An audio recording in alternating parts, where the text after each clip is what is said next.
Hello बच्चों। आज हम छोटा सा अपना एक टॉपिक रिवाइज कर लेते हैं, that is isomerism in coordination compound.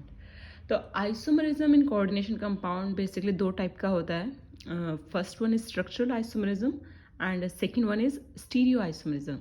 ठीक है, structural and second type is stereo isomerism. So first we will discuss stereo isomerism because इसके सिर्फ दो ही पार्ट हैं एंड छोटा है, इसलिए मैं पहले स्टीरियो आइसोमरिज्म को डिस्कस करने वाली हूँ। Let's start. स्टीरियो आइसोमरिज्म जो है बेटा आपका दो तरह का होता है बेसिकली, ज्योमेट्रिकल एंड ऑप्टिकल। ठीक है, ज्योमेट्रिकल एंड ऑप्टिकल किसके टाइप हैं? स्टीरियो आइसोमरिज्म के टाइप हैं। ज्योमेट्रिकल में हमें फिर फर्दर इसके पार्ट्स पढ़ने, that is cis and trans. ठीक है, आइसोमरिज्म दो तरह का, स्ट्रक्चरल एंड स्टीरियो। फिर स्टीरियो आइसोमरिज्म दो तरह का, geometrical and optical. Then geometrical isomerism फिर से दो तरह का, that is cis and trans. ठीक है, तो कब हमारा जो कंपाउंड है वो सिस कहलाएगा, कब ट्रांस कहलाएगा? देखिए मैंने एग्जांपल लिया है आपको, वेरी सिंपल, आपको बिल्कुल इजीली क्लियर हो जाएगा। ये कॉम्प्लेक्स आप देखिए, प्लेटिनम के साथ 2 क्लोरीन एंड 2 अमोनिया लगे हैं। इस दूसरे कॉम्प्लेक्स में भी प्लेटिनम के साथ 2 क्लोरीन एंड 2 अमोनिया लगे हैं। मतलब इनका मॉलिक्यूलर फॉर्मूला क्या रहेगा? सेम रहेगा। और हम जानते भी हैं कि आइसोमर क्या होते हैं। आइसोमर वो कंपाउंड्स हैं जिनका मॉलिक्यूलर फॉर्मूला तो सेम होता है बट स्ट्रक्चरल फॉर्मूला क्या होता है? डिफरेंट होता है। क्लियर? तो स्ट्रक्चर डिफरेंट है इनका, क्योंकि यहाँ पे सिस में क्या होता है बेटा? Same groups on same side. ठीक है, ये क्लोरीन ये प्लैटिनम की क्या है? एक तरफ है। ठीक है, एक ही साइड है। वेयर एज अमोनिया और अमोनिया दोनों एक तरफ है, वो अपर साइड में दिख रहे हैं और ये लोअर साइड में दिख रहे हैं। ठीक है, क्लियर? तो इस तरह का अगर आपको कोई भी कॉम्प्लेक्स दिखता है जिसमें सेम ग्रुप सेम साइड में है, तो आप कह सकते हैं बड़े इसलिए कि कौन सा आइसोमर है? सिस आइसोमर है। ठीक है, now come to trans. Trans में क्या होगा? Same groups on opposite sides, they should be on 180 degree to each other. ठीक है, ये क्लोरीन और ये क्लोरीन एक दूसरे से क्या है? 180 डिग्री पे है। सिमिलरली ये अमोनिया एक दूसरे की क्या है? 180 डिग्री पर है, मतलब एक दूसरे के बिल्कुल अपोजिट है। सेम ग्रुप अगर बिल्कुल एक दूसरे के एकदम अपोजिट नजर आए तो बिल्कुल आप आंख बंद कर लिख दीजिए क्या है? ये ट्रांस आइसोमर है। ठीक है, तो सिस और ट्रांस को आइडेंटिफाई करने का एक ही तरीका है कि आप बस ग्रुप की लोकेशन, जो सेम ग्रुप्स है उनकी पोजीशन देखिए, क्या वो सेम साइड आ रहे हैं या फिर अपोजिट साइड आ रहे हैं। क्लियर?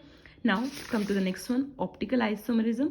देखिए ऑप्टिकल आइसोमरिज्म हमने ऑर्गेनिक में भी पढ़ा था, अगर आपको याद हो।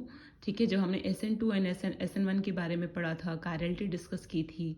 ठीक है, तो बेसिकली आपको याद होगा, अगर ऑप्टिकल आइसोमर या ऑप्टिकल एक्टिविटी हम किसे कहते थे, जो कंपाउंड्स आपके प्लेन ऑफ पोलराइज्ड लाइट को रोटेट करते हैं, those are optically active compounds. ठीक है, तो दे आर बेसिकली 2 टाइप्स है ना, डेक्स्ट्रो एंड लीवो, है ना। या तो प्लस होगा साइन रोटेशन का या फिर माइनस होगा। डेक्स्ट्रो को हम प्लस मानते हैं और लीवो को हम माइनस मानते हैं। क्लियर? तो यहाँ पे देखिए मैंने कॉम्प्लेक्स लिया है, ये वाला कॉम्प्लेक्स देख लीजिए, कोबाल्ट, इसके साथ ये लगा है EN, इथाइलिन डायमाइन, और इधर क्लोरीन, इधर वाटर, एंड यहाँ पे अमोनिया, यहाँ पर अमोनिया। अगर मैं इस कॉम्प्लेक्स को मिरर में देखूँ, ये मैंने यहाँ पे सपोज कीजिए ये क्या है? मेरा मिरर लगाया, मैंने मिरर लगाया, इसको देखा ऐसे मिरर लगा के यहाँ पर।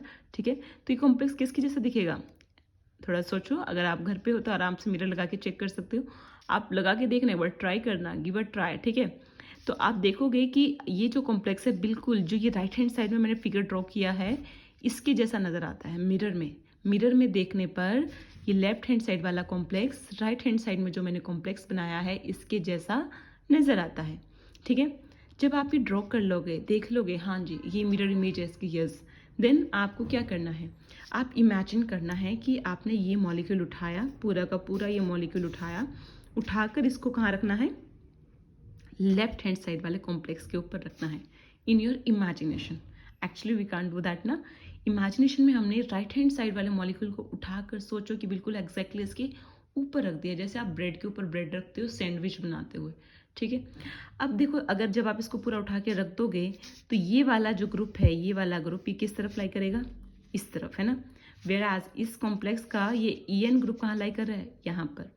ठीक है, इस वाले ग्रुप का, इस वाले कॉम्प्लेक्स का जो एक्चुअली आपका ये कॉम्प्लेक्स है लेफ्ट हैंड साइड में, इसका ये है इस तरफ EN ग्रुप, वेयर एज इस वाले का कहाँ आएगा? इसकी अपोजिट तरफ। ठीक है, मतलब ये सुपर इम्पोज नहीं कर रही हैं। सुपर इम्पोज करने का मतलब है कि अगर आप उठाकर रखते हैं, अगर सेम ग्रुप्स एक दूसरे के ऊपर ओवरलैप कर रहे हैं, इट मीन्स मिरर इमेजेस क्या होती हैं, सुपर इम्पॉसिबल होती हैं।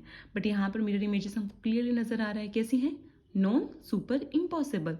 ठीक है, तो non super impossible mirror images क्या कहलाती हैं, इनैंशियोमर्स। वी नो दैट क्या कहलाती हैं, इनैंशियोमर्स। ठीक है, तो ये दो तरह के आपके ऑप्टिकल आइसोमर्स जो है, अगर मान लो ये जो है आपका कॉम्प्लेक्स, मैंने सपोज किया मान लो ये डेक्स्ट्रो रोटेटरी है, तो जो इसका इनैंशियोमर होगा, जो इसका ऑप्टिकल आइसोमर होगा, ठीक है, वो कैसा होगा, वो लीवो रोटेटरी होगा। ठीक है, जो इसकी क्या होगा, मिरर इमेज। ठीक है, ओके। ऑप्टिकल एक्टिविटी के लिए कंपाउंड का कायरल होना ज़रूरी है, आप जानते हैं, एब्सेंस ऑफ सिमेट्री, ठीक है, होना ज़रूरी है। सिमेट्रिक नहीं होना चाहिए आपका कंपाउंड। क्लियर, जैसे कि मैंने ये लिया, यहाँ पे कुछ भी सिमेट्रिक मुझे नहीं लग रहा था, नहीं बन रहा था कॉम्प्लेक्स। Clear, okay. तो ऑप्टिकल आइसोमर में आपने सिर्फ उसकी मिरर इमेज को चेक करके देखना है कि क्या सुपर इम्पॉसिबल है कि नहीं है। ठीक है, clear. Next come to the second type, जो हमारा शुरू में हमने पढ़ा था। तो हमने स्टीरियो आइसोमरिज्म के दोनों टाइप क्लियर कर अपना पढ़ लिए।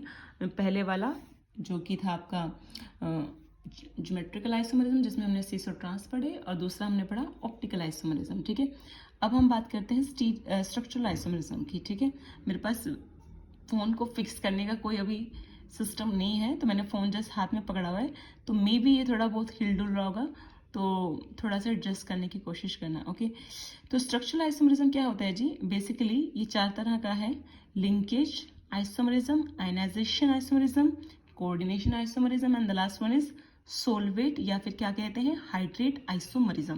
क्लियर, तो हम लिंकेज से स्टार्ट करते हैं।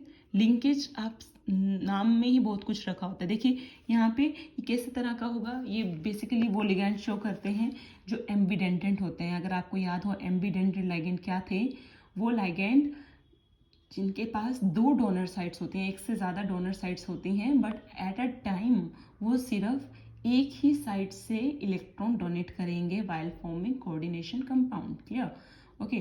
तो जैसे कि NO2 ग्रुप मैंने यहाँ पे दिखाया आपको, ये वाला कंपाउंड लिया और ये वाला कंपाउंड लिया। ठीक है, तो इसमें भी एक आयरन, एक 5 क्लोरीन, एक नाइट्रोजन, 2 ऑक्सीजन है। सिमिलरली इसमें भी क्या है, एक आयरन और एक 5 क्लोरीन, एक नाइट्रोजन और 2 ऑक्सीजन।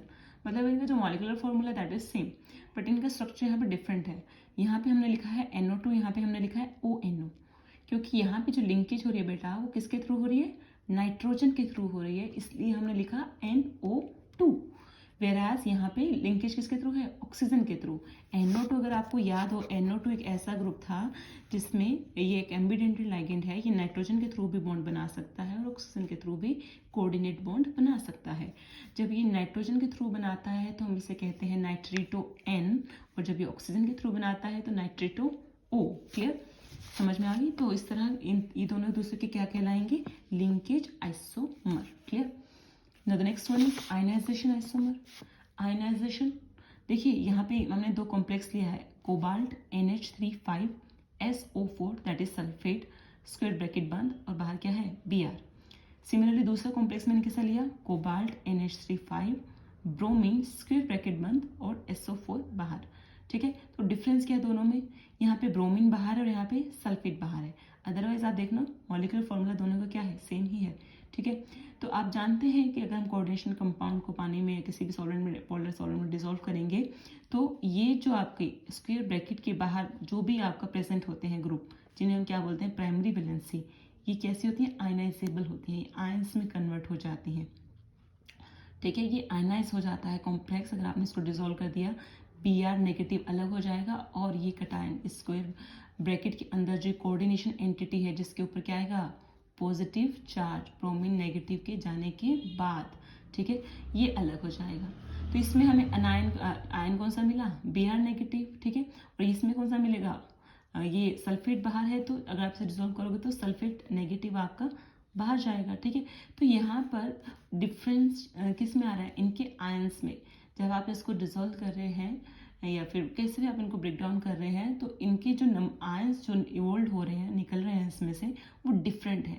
मॉलिक्यूलर फॉर्मूला सेम है, बट आयंस जो रिलीज हो रहे हैं वो डिफरेंट है। दैट इज वाई ये कैसा आइसोमरिज्म क्या होगा, आयनाइजेशन आइसोमरिज्म। ठीक है, क्लियर, ओके।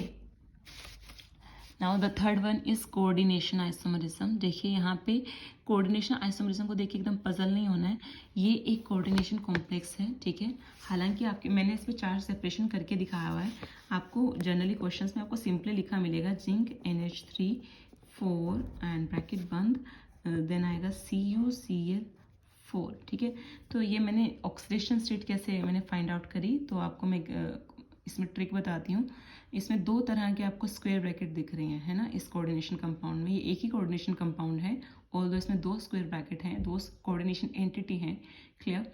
तो यहाँ पर क्या होगा बेटा, जिस मेटल के साथ आपका नेगेटिव चार्ज लिगेंड है, जिस मेटल के साथ आपका नेगेटिव चार्ज लिगेंड है, उस स्क्वायर ब्रैकेट पर आपने नेगेटिव चार्ज लाना है।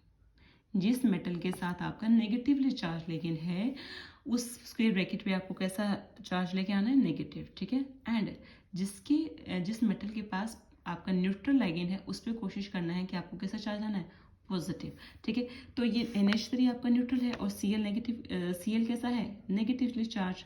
तो जिंक है इसके साथ लगा हुआ, तो आपको पता है जिंक वैसे भी एक ही ऑक्सीडेशन स्टेट शो करता है, आप ट्रांजिशन मेटल पढ़ चुके हैं ना। तो जिंक की एक ही कॉमन ऑक्सीडेशन स्टेट है, दैट इज +2, ठीक है। तो जिंक यहाँ पर कैसे शो करेगा, जाहिर सी बात है +2 ही शो करेगा।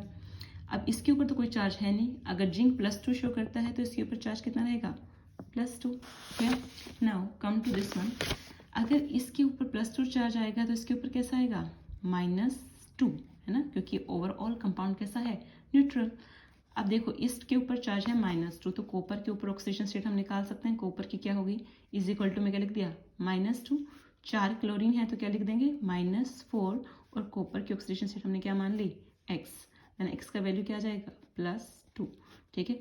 तो यहाँ पे CuCl4 के ऊपर नेगेटिव चार्ज है और जिंक इसके ऊपर क्या है, पॉजिटिव चार्ज है। ये अनायन है और ये क्या है, कैटायन है, क्लियर। ये कोऑर्डिनेशन एंटिटी। तो यहाँ पे एक ये इसका एक स्ट्रक्चर ये बनाया मैंने। सेकंड वन क्या बनाया मैंने, सेकंड वन मैंने देखो उल्टा कर दिया, कॉपर के साथ मैंने अमोनिया लगा दिया है और जिंक के साथ मैंने क्या लगाया है, क्लोरीन। तो चार्ज भी क्या हो गए, अपोजिट हो गए। मैंने बताया था अगर जहाँ नेगेटिव चार्ज लेगेंड होगा वहीं पर आपने उस कोऑर्डिनेशन स्क्वायर के ऊपर आपने नेगेटिव चार्ज उसी के ऊपर लाना है, ठीक है।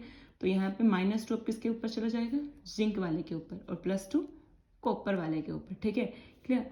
तो इन दोनों में फर्क क्या है यार, इनका देखिए, एक जिंक एक कॉपर 4 क्लोरीन और 4 अमोनिया, यहाँ भी एक कॉपर एक जिंक 4 अमोनिया एंड 4 क्लोरीन। तो जो नंबर ऑफ एटम्स या मॉलिक्यूल्स हैं दोनों में क्या है, सेम है, मॉलिक्यूलर फॉर्मूला सेम है, बट फर्क कहाँ है, इनके कोऑर्डिनेशन स्फीयर में। यहाँ पे मेटल क्या है, यहाँ पे अमोनिया के साथ जिंक लगा है, यहाँ पे कॉपर के साथ है, ठीक है। यहाँ पे क्लोरीन के साथ कॉपर लगा है, यहाँ पे क्लोरीन के साथ जिंक लगा है। मेटल जस्ट एक्सचेंज हुई है एक दूसरे के कोऑर्डिनेशन स्फीयर में, ठीक है। जिंक जो है कॉपर के कोऑर्डिनेशन स्फीयर में चला गया है और कॉपर जिंक वाले कोऑर्डिनेशन स्फीयर में चला गया है, ठीक है। तो इस तरह के आइसोमरिज्म को हम क्या कहते हैं, कोऑर्डिनेशन आइसोमरिज्म, ठीक है। अगर आपको इस तरह का कोई कॉम्प्लेक्स दिखता है तो आप बिल्कुल समझ जाइए कि कैसा है, कोऑर्डिनेशन आइसोमरिज्म है, ठीक है। The last one is solvate या फिर कहते हैं हम इसे हाइड्रेट, ठीक है। आइसोमरिज्म ये बिल्कुल सिंपल है। देखिए आपको एक कॉम्प्लेक्स दिया है CrCl3.6H2, मैंने सिर्फ मॉलिक्यूलर फॉर्मूला लिखा है। अब ये कॉम्प्लेक्स किसी बहुत तरीक़ों से एग्जिस्ट कर सकता है, ठीक है। द फर्स्ट पॉसिबिलिटी मैंने लिखी कि 6 पानी के मॉलिक्यूल जो है वो स्क्वायर ब्रैकेट के अंदर है और जो 3 क्लोरीन है वो क्या है, बाहर है। सेकेंड जो मैंने इसका टाइप लिखा है दैट इज मैंने क्या किया, H2O5 5 वाटर के मॉलिक्यूल अंदर कर दिए, ठीक है, और एक वाटर मॉलिक्यूल बाहर किया। क्योंकि क्रोमियम का कोऑर्डिनेशन नंबर 6 है तो यहाँ भी मुझे 6 मेंटेन करना है, तो मैंने क्या किया, 3 क्लोरीन में से 1 क्लोरीन को तो अंदर रखा है एंड रिमेनिंग 2 क्लोरीन मैंने बाहर कर दिए, ठीक है। समझ में आ रहा है ना, 6 पानी के मॉलिक्यूल हैं, 3 क्लोरीन है, क्रोमियम का कोऑर्डिनेशन नंबर 6 है, ठीक है, ओके। तो 6 वाटर है, 3 क्लोरीन है, ओके। सेकेंड केस में क्या किया, मैंने क्लोरीन को बाहर किया, क्लोरीन को अंदर किया और एक वाटर मॉलिक्यूल को बाहर कर दिया। In the second case, third case also मैंने 2 पानी के मॉलिक्यूल बाहर कर दिए और 2 क्लोरीन क्या कर दिए अंदर, आउट ऑफ 3, ठीक है, आउट ऑफ 3 क्लोरीन, ओके। तो बाहर कितना बचेगा, 1 बचेगा। तो इन तीनों को आप कैसे देख रहे हो, इनमें डिफरेंस क्या है, जस्ट आपको मॉलिक्यूलर फॉर्मूला सबका यही है CrCl3.6H2, सिर्फ फ़र्क है कि कोऑर्डिनेशन एंटिटी में कितने पानी के मॉलिक्यूल हैं, डिफरेंट हैं। इसमें एक में 6 हैं, दूसरे में 5 हैं, तीसरे में 4 है, डिफरेंट आ रहा है पानी के मॉलिक्यूल्स का, ठीक है। तो ये किस तरह का आइसोमरिज्म कहलाएगा? ये कहलाएगा आपका सोलवेट या फिर हाइड्रेट आइसोमरिज्म, ठीक है, क्लियर। तो ये हमारा बेसिकली 4 टाइप थे, linkage, ionisation, coordination and solvate, ठीक है। इसके बाद एक छोटी सी चीज़ हमने आपको समझानी थी, चिलेट इफेक्ट। बेटा चिलेट इफेक्ट क्या होता है? चिलेशन भी कहते हैं इस प्रोसेस को, और चिलेट इफेक्ट बेसिकली जो अगर आपका कोई ऐसा लाइगेंड है जो वो मेटल के साथ कोऑर्डिनेट करता हो, मेटल के साथ बॉन्ड बनाता हो, अगर कोई ऐसा लाइगेंड है जो मेटल के साथ बॉन्ड बनाता है और मेटल के साथ बॉन्ड बनाने के बाद कोई 6 या 5 मेंबर्ड रिंग क्रिएट हो रही है, तो हम कहेंगे कि वो लाइगेंड क्या शो करता है? चिलेट इफेक्ट शो करता है। जैसे कि मैंने बनाया कोबाल्ट के साथ EN का बॉन्ड, इथेन 1,2 डाइअमाइन। अगर आपको याद हो इसका स्ट्रक्चर क्या है? NH2 CH2 CH2 NH2, ठीक है। यहाँ पे 2 डोनर साइट है, एक यहाँ नाइट्रोजन और ये दूसरा नाइट्रोजन, ठीक है। जब ये कॉम्प्लेक्स बनाएगा किसके साथ? कोबाल्ट के साथ, ठीक है। तो मैंने इसको ऐसे लिख दिया है, ओके। तो आप जानते हैं फर्स्ट इनिशियली क्या होता है कि लाइगेंड जो है मेटल की d ऑर्बिटल्स में क्या करते हैं? इलेक्ट्रॉन पेयर डोनेट करते हैं, इसी को हम कोऑर्डिनेट बॉन्ड कहते हैं। देखिए उन्होंने कोऑर्डिनेट बॉन्ड बना लिया, इधर नाइट्रोजन ने बना लिया, इधर इस वाले नाइट्रोजन ने बना लिया। अब बनाने के बाद ये कितने मेंबर्ड रिंग बन गए? देखिए ये एक क्लोज स्ट्रक्चर बन गया, क्लोज रिंग लाइक स्ट्रक्चर है। कितना मेंबर है? एक मेंबर इसका ये है कोबाल्ट, दूसरा नाइट्रोजन, तीसरा कार्बन, चौथा भी कार्बन है और पांचवा क्या है? नाइट्रोजन। तो ये 5 मेंबर्ड रिंग बन गई है। तो इस प्रोसेस को, इस फिनोमेना को हम क्या कहते हैं? चिलेशन, ठीक है। और इस लाइगैंड ने चिलेट ही मतलब क्या होता है? बेसिकली केज लाइक या फिर रिंग लाइक स्ट्रक्चर आपने जो बनाया है, ठीक है। अगर आपका लाइगैंड जो है रिंग लाइक स्ट्रक्चर बनाता है और अब वो रिंग 5 या 6 मेंबर्ड हो, तो इससे क्या होता है कि आपका कॉम्प्लेक्स को स्टेबिलिटी मिलती है। अगर आप इसको कंपेयर करें, मान लो ये कॉम्प्लेक्स है जिसमें ये है क्या बोलते हैं, इथाइलिन डायमाइन ने क्या किया है? चिलेशन किया है। मैं बाकी लाइगेंड सेम रख रही हूँ, ठीक है, H2O H2, क्लियर। एक ये कॉम्प्लेक्स है और दूसरा मैंने एक और कॉम्प्लेक्स लिया जिसमें मैंने 4 लाइगेंड तो वही रखे हैं, पानी, ओके, जैसे मैंने पिछले वाले में रखे थे। यहाँ भी H2 लगाया, यहाँ भी H2O लगाया, इधर मैंने NH3 लगा दिया, अमोनिया, और इधर भी मैंने NH3 लगा दिया, ठीक है। तो अगर कोई आपसे इनकी स्टेबिलिटी पूछ ले तो जाहिर यहाँ भी देखिए नाइट्रोजन ही इलेक्ट्रॉन डोनेट करेगा, यहाँ भी नाइट्रोजन ही करेगा, लेफ्ट राइट हैंड साइड में भी नाइट्रोजन ही कर रहा है। बट यहाँ पे ये जो ग्रुप है ये क्या बना रहा है? एक 5 या 6 मेंबर्ड रिंग बना रहा है। तो इस तरह की साइक्लिक स्ट्रक्चर जब बनते हैं तो एनर्जी लिबरेट होती है और आपका कॉम्प्लेक्स क्या होता है? स्टेबल होता है। तो ये वाला कॉम्प्लेक्स जिसमें चिलेशन हुआ है, इसकी स्टेबिलिटी क्या होगी? ज़्यादा होगी, ये ज़्यादा स्टेबल होगा इसके कंपैरेटिवली। तो इसलिए इस तरह के इफेक्ट को हम कहते हैं चिलेट इफेक्ट, ठीक है। तो जो भी आपके जनरली आपके लाइगेंड हैं जिसमें EN है, या फिर आप चेक करना और कोई ऐसा लाइगेंड जिसमें 5 या 6 मेंबर रिंग क्रिएट हो बॉन्ड उसके जुड़ने के बाद, ठीक है। तो ऐसे लाइगेंड हमेशा चिलेट इफेक्ट शो करेंगे, ठीक है। आई होप आपको ये सब क्लियर होगा। Thank you so much.